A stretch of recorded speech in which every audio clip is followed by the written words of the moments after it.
what's going on, everybody? I'm here with my main man, Nate, and I wanted to give you guys a chance to hear his voice and to get to know him and see his wonderful hairstyle that matches your current youth pastor.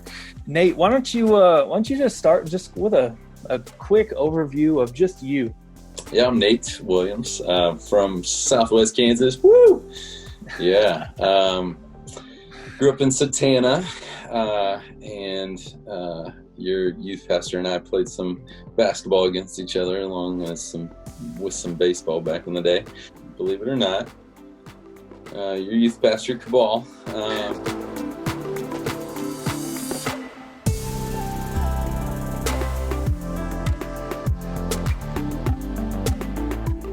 Ended up going to Friends University. Woo! Yep, go Falcons. Right. Majored in religion philosophy, emphasis in youth ministry. Worked as a youth pastor for a couple of years. Came back to Friends and did admissions there. Met my wife through admissions. She worked for Emporia State University. Megan, that's her name. Got married in 2017. Lived in Wichita for a little while.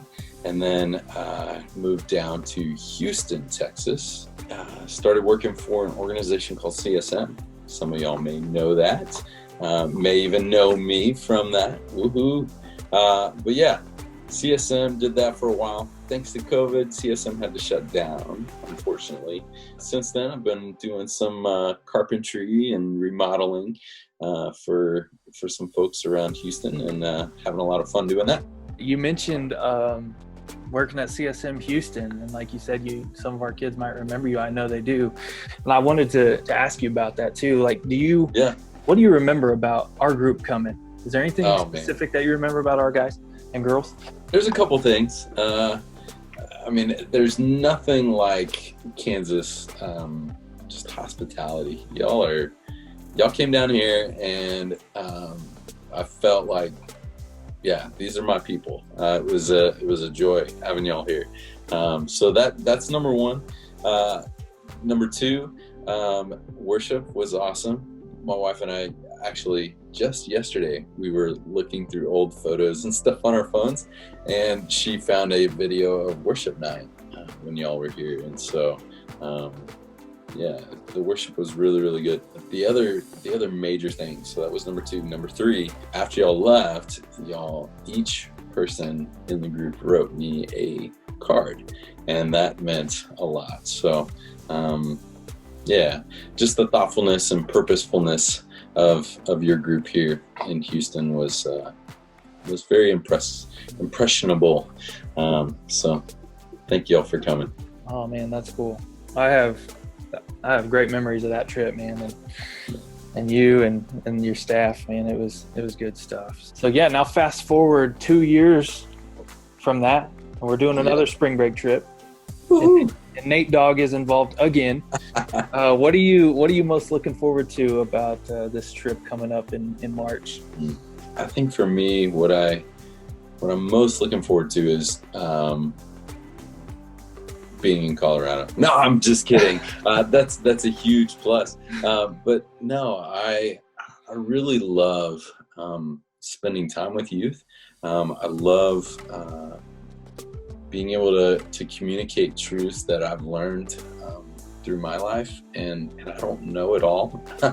I'm far from knowing it all, but I love being able to communicate that to others. And specifically youth, to see the way that it impacts and changes lives. Y'all are in a very formative time in your life. And if there's something that I can share to you that can help you maybe follow after God a little quicker, or a little closer than what I did, then I'd love to do that. And so that's what I'm most looking forward to, is just sharing life, enjoying beautiful Colorado, and sharing life with y'all. You talked about sharing with our youth, and dude, I'm so excited to have you do that. Can you give us just a quick sneak preview of kind of what you're working on to to share with us for that week? I love Jesus. I love God. And I love just this beautiful relationship that's there for us to take part in. And so thinking through that, a lot of times we have these ideas when it comes to faith. These ideas, we gather them from a lot of different places, right?